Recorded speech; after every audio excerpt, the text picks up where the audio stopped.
Rebuilding yourself after survival, the part no one talks about. I think one of the biggest misconceptions people have about survival is that the hardest part is over once the situation ends. Once you leave, once you speak up, once you survive. People think that's the finish line. But honestly, for a lot of survivors, that's where a completely different battle begins. Because surviving something difficult changes you. It changes the way you see people, the way you trust, the way you move through the world, the way you see yourself. And rebuilding yourself after survival is one of the hardest things a person can do. Not because you're weak, not because you're broken, but because survival often forces people into versions of themselves that they never wanted to become. Versions built around fear, silence, hypervigilance, self-protection. And then one day, you realize you don't just have to survive anymore. You have to learn how to live again. My name is Lisa Pink Matsky, and this is Real Talk with Pink.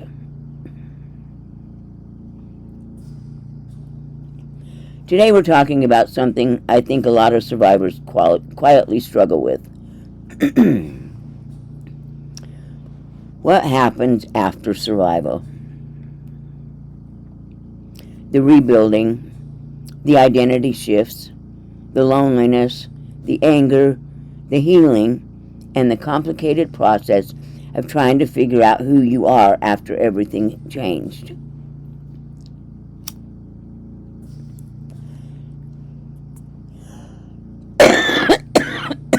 Why this conversation matters?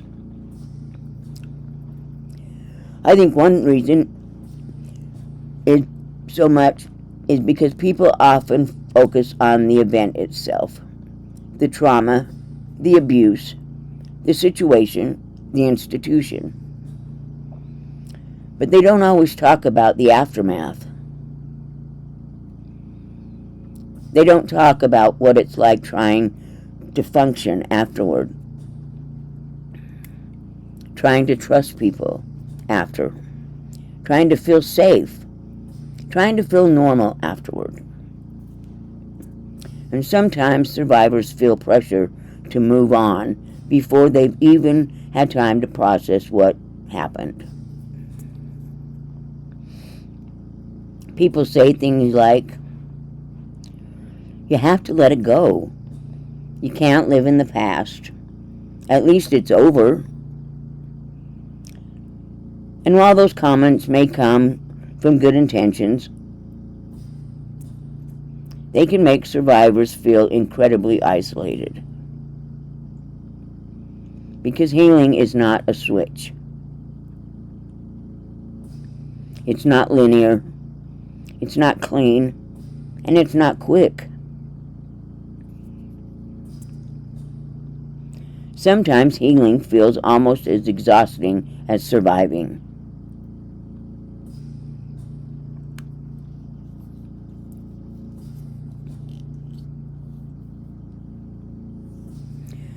Something I've thought about a lot is how survival changes people. When someone lives through something painful, difficult, manipulative, traumatic, or unsafe, your brain adapts. Your nervous system adapts. You become alert, cautious. You start scanning for danger. Sometimes you stop trusting your own instincts. Sometimes you become a people pleaser because keeping people happy once felt safer. Sometimes you become emotionally guarded. Or you become hyper-independent because relying on other people stopped feeling safe.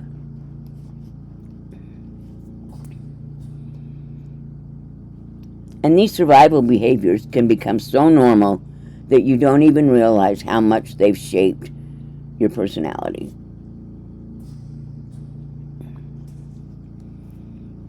You think, this is just who I am. But sometimes that's not actually who you are. It's who you had to become to survive. And realizing that can be emotional. Because then you start asking difficult questions. Who am I underneath all of this?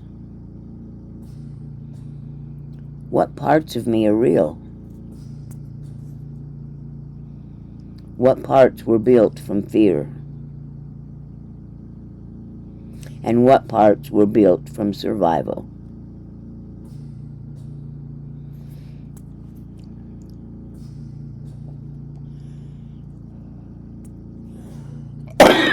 One thing people don't always understand about survival mode is how exhausting it is. Living in a constant state of alertness drains you. Always watching, always anticipating, always preparing for something bad to happen. Even when you're physically safe, your body may not feel safe. Your mind may not feel safe. And that disconnect can be incredibly frustrating. Because sometimes survivors blame themselves. They think, why can't I just relax? Why can't I move past this? Why do I still feel this way? But healing isn't about forcing yourself to stop feeling.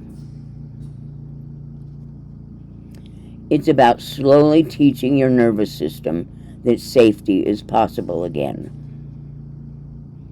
And that takes time. Sometimes a lot of time.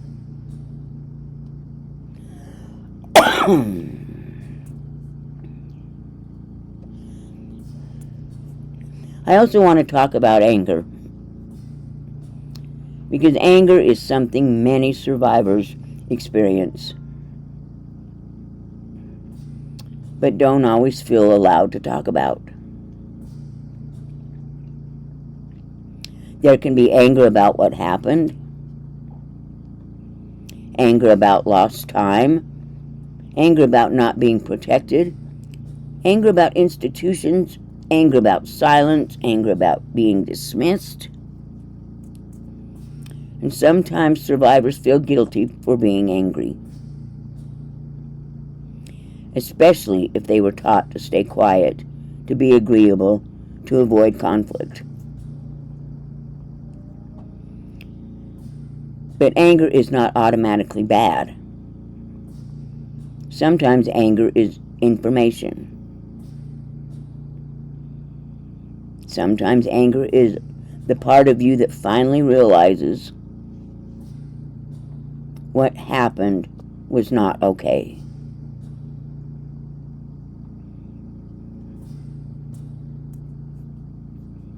For some survivors, anger is the first step toward reclaiming their voice.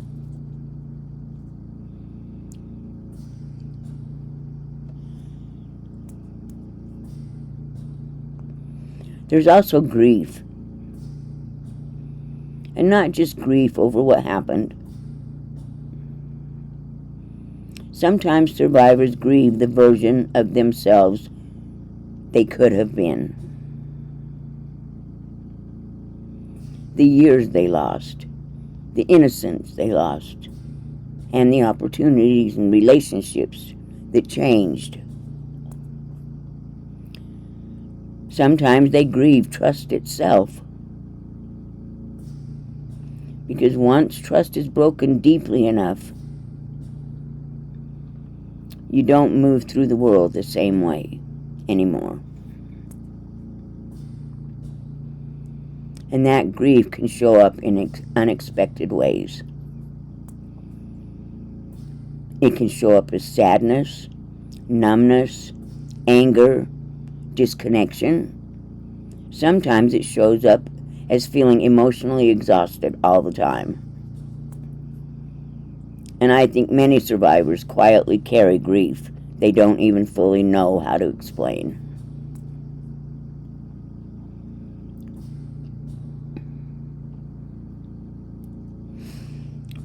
One thing I think can be incredibly difficult for survivors is when the world expects healing to happen on a schedule.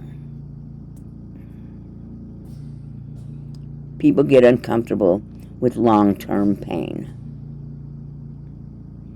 They want resolution, closure. They want things to feel hopeful and complete.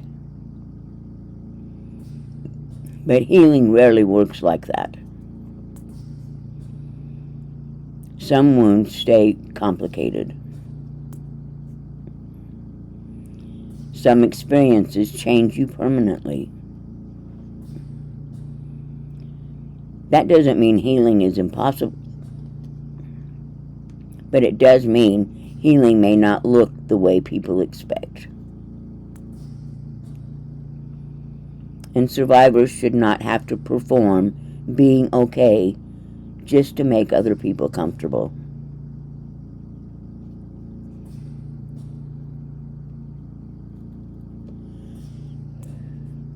I think one of the hardest parts of healing is rebuilding your identity. Because after survival, many people don't know who they are anymore. Especially if trauma shaped major parts of their life. You may realize your decisions were shaped by fear. Your relationships were shaped by survival. Your personality was shaped by needing to stay safe. And then one day you start asking yourself, what do I actually like? What do I actually want? Who am I when fear is not making every decision? That process can feel exciting, but it can also feel terrifying. Because rebuilding yourself means letting go of old versions of yourself. Even the survival versions.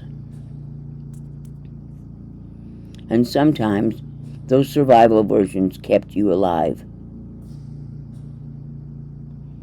So letting them go can feel emotionally complicated.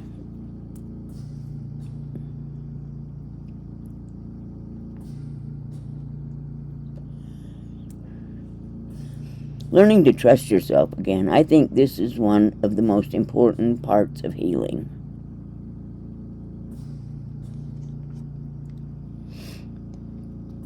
Because trauma can make people question their instincts. Especially if they were manipulated, dismissed, gaslit, or taught not to trust themselves. Survivors often second-guess everything. Their memories, their emotions, their boundaries, their decisions. And rebuilding self-trust takes time. It's a process of slowly reconnecting with your own instincts, your own voice, your own intuition.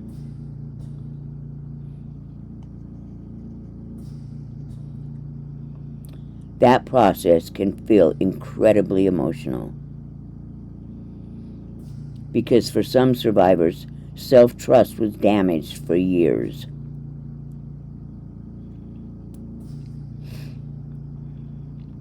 Another thing many survivors have to learn later in life is boundaries. And boundaries can feel uncomfortable at first, especially for people who were taught that their needs didn't matter, or that saying no was selfish, or that keeping the peace was more important than protecting themselves. Learning boundaries often means learning that you do not have to explain every decision. You do not have to tolerate harmful behavior. You do not have to sacrifice your well-being to keep other people comfortable.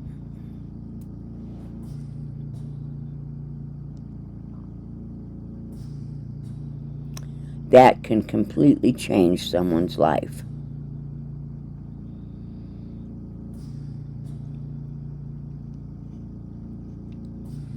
I also think it's important to say this very clearly. Healing is not linear. You can have good weeks and then suddenly have a difficult day. You can think you've moved past something, and then a memory, a conversation, or a situation suddenly brings emotions back to the surface. That does not mean you failed. It does not mean you're weak. It means healing is complicated.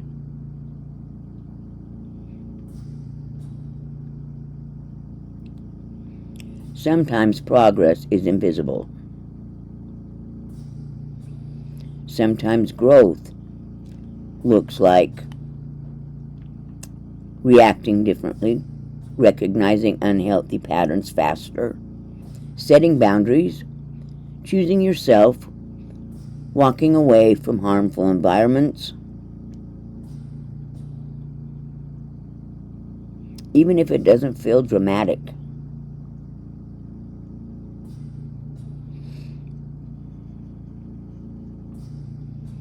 Healing can also feel incredibly lonely, especially when people around you don't fully understand what you're carrying. Sometimes survivors feel disconnected from people who haven't lived through similar situations.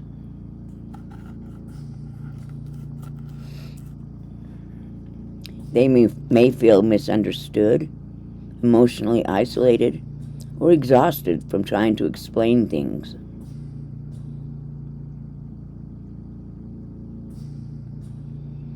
Sometimes healing changes relationships. Because as survivors grow, they may stop tolerating things they once accepted. They may become more protective of their peace. And not everyone responds well to that. Sometimes healing costs relationships. And that can hurt, even when it's necessary.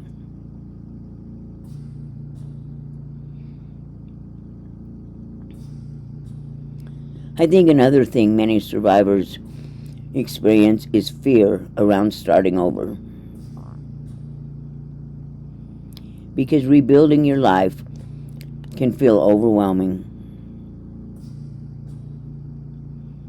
Trying new things, trusting new people, building a future after painful experiences. That takes courage. Especially when survival taught you to expect disappointment. But one thing I've realized is this. Starting over does not mean your life is ruined. Sometimes starting over is the first time your life actually becomes yours.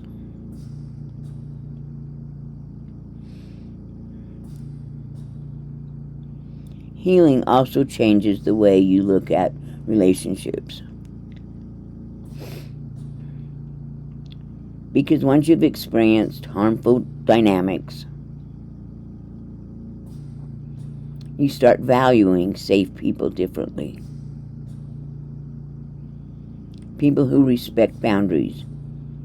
People who communicate honestly. People who don't manipulate. People who don't make you feel small.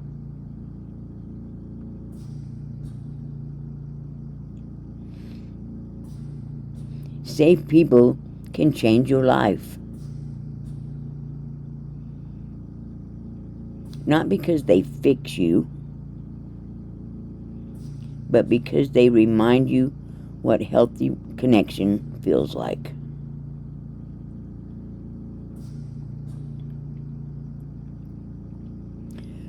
Relearning joy. I think this is something many survivors struggle with. Allowing themselves to feel joy again. Not survival, not distraction, actual joy. Because trauma can make happiness feel unfamiliar. Sometimes survivors feel guilty for feeling good. Or they become so used to survival mode that peace feels strange. But healing also means relearning joy. Laughing again, creating again, dreaming again.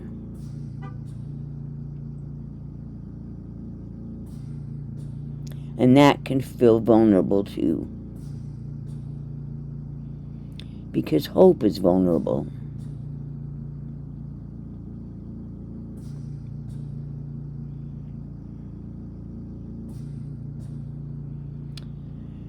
This is one reason creativity has become so important to me.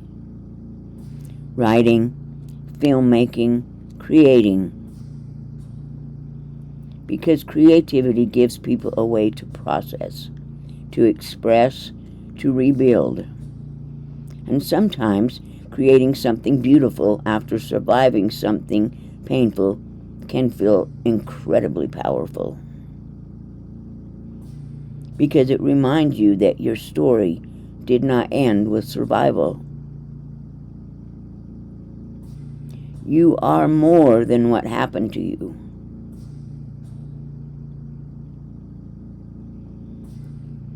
I think one of the most important things survivors need to hear is this. You are more than what happened to you. Your trauma is not your entire identity. You are still a person, a full person, with humor, dreams, creativity, complexity, personality, goals. And I think sometimes survivors forget that.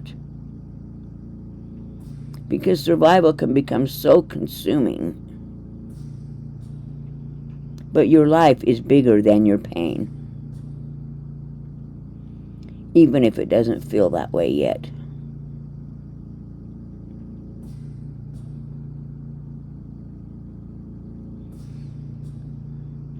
I think people imagine healing as this dramatic transformation.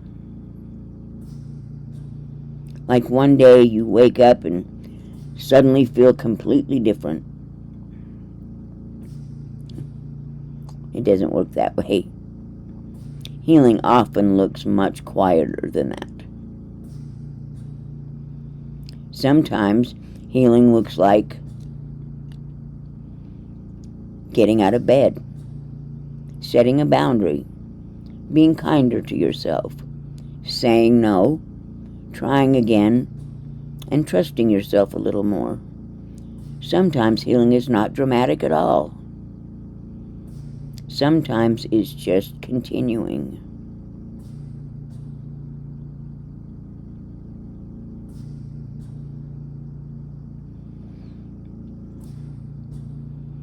One thing I've noticed about survivors is that many of them underestimate their own strength. Because when survival becomes normal, you stop recognizing how much you've carried. But surviving difficult experiences requires enormous resilience. Even if you don't feel strong, even if you feel exhausted, the fact that you are still here, still trying, still rebuilding, still searching for meaning, that matters.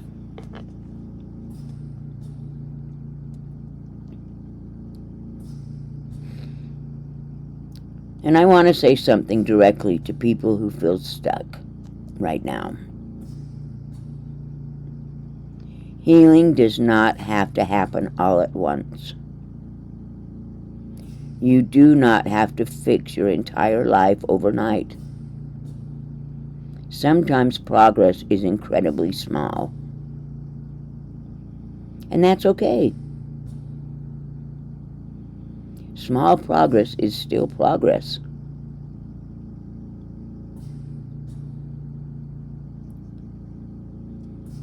Sometimes surviving one difficult day is enough.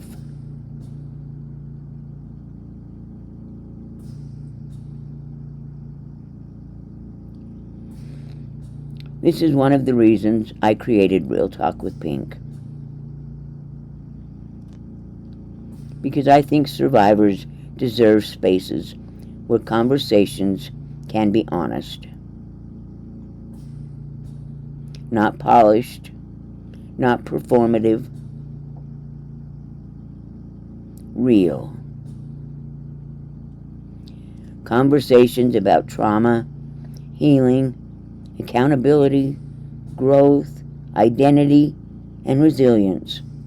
And also conversations about life, humor, creativity, dreams. Because survivors deserve more than survival. They deserve lives. If there's one thing I want people to take away from this episode, it's this. Healing is not about becoming who you were before. Sometimes healing is about becoming someone entirely new. Sometimes someone stronger, someone more honest, someone more self-aware, someone who finally understands their own worth. And while that process can be painful, it can also be beautiful. Because survival may change you, but it does not erase you. You are still here, and that matters.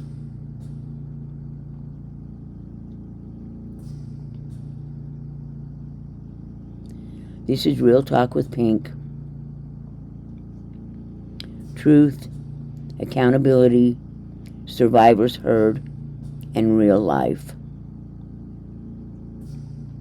And we'll see you in the next one.